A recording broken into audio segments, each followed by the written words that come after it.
ভাসুবিহার দেশের অন্যতম প্রাচীন একটি প্রত্নতাত্ত্বিক নিদর্শন।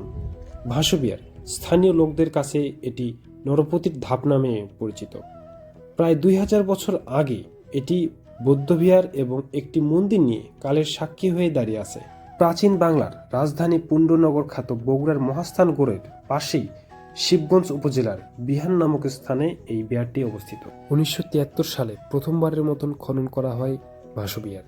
এ সময় দুটি মন্দির, একটি প্রাসাদের ভিত্তিমূল্য আবিষ্কৃত হয়। এরপর বিভিন্ন সময়ে ভাসুবিহারের ধাপ খনন করে 7 শতাধিক প্রত্ন নিদর্শন পাওয়া গেছে। তো দর্শক, দেখতেই পাচ্ছেন আমার সামনে যে এই জায়গায় সিঁড়িটা আছে, তো এইটাই হচ্ছে ভাসুবিহারের সবচাইতে বড় ভবন। তো ধাপে ধাপে চলে যাচ্ছে এখন বড় ভবনের হচ্ছে উপরে। তো ভাসুবিহার এটা হচ্ছে মহাস্থানের একটি শাখা বলা চলে।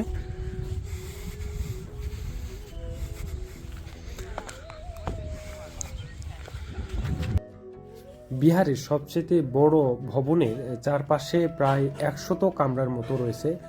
দেখতে পাচ্ছেন প্রায় হচ্ছে 30 ইঞ্চির হচ্ছে একটা দেওয়াল, মানে প্রত্যেক দেওয়ালগুলোই অনেক মোটা, যেগুলো হচ্ছে পুরনো ইট দিয়ে গাঁথনি করা। আর এই মুহূর্তে আপনাদের নিয়ে যাব একটি পুরনো জীব কুয়াতে বা কুয়াতে। প্রাচীন যুগের মানুষেরা কিন্তু হচ্ছে পানি খাওয়ার জন্য অবশ্যই মাটি খুঁড়ে একটা জায়গা, নির্দিষ্ট জায়গা করত। তো এই বিহারের হচ্ছে 3টা ভবনের একটা মাত্র হচ্ছে কুয়া দেখতে পাচ্ছেন। এই যে এই কুয়াতে আপনাদের নিয়ে যাব। এই কুয়াটা হচ্ছে মাঝখানে, যে চারিপাশে যে ভবনগুলো রয়েছে 3টা, তো 3টার হচ্ছে মাঝখানে এই জায়গাটা।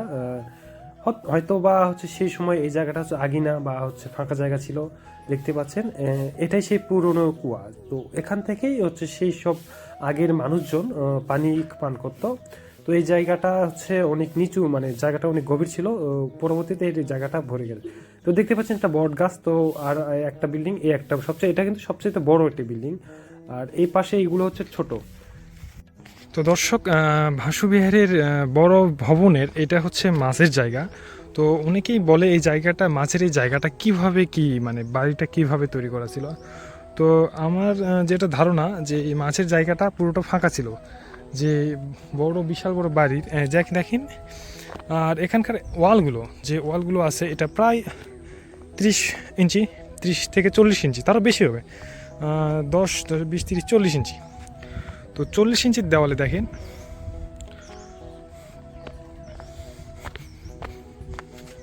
তো আপনাদের এইভাবে হচ্ছে নিচে নামিয়ে দেখাবো।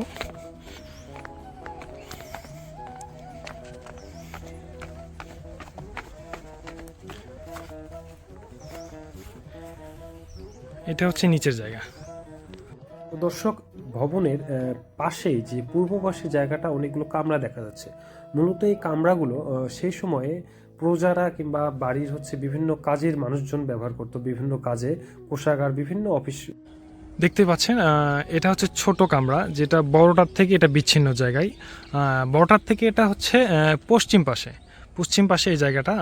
আর ভাসুবিহারের এই জায়গাটা হচ্ছে প্রচণ্ড সুন্দর। আর এই পাশে যে জায়গাটা আছে দেখেন, যে ফাঁকা জায়গাটা, তো এই পাশের হচ্ছে অনেকগুলো খেজুর গাছ আছে। খেজুর গাছ হচ্ছে দেখেন, অনেক সুন্দর একটি পরিবেশ। আর সবচেয়ে সুন্দর হচ্ছে ভাসুবিহারের এই বট গাছটা এত সুন্দর জায়গায়, মানে এই গাছটা আছে যে প্রকৃতির মাঝে যেন আকাশের সাথে একটা কমিউনিকেশন তৈরি হচ্ছে দেখেন। তো দর্শক, আপনারা যদি আমার পেজে নতুন হয়ে থাকেন অবশ্যই আমার পেজটিতে লাইক করবেন। যদি আমার পেজটার ভিডিও যদি আপনাদের ভালো লেগে থাকে, ধন্যবাদ সবাইকে। আসসালামু আলাইকুম।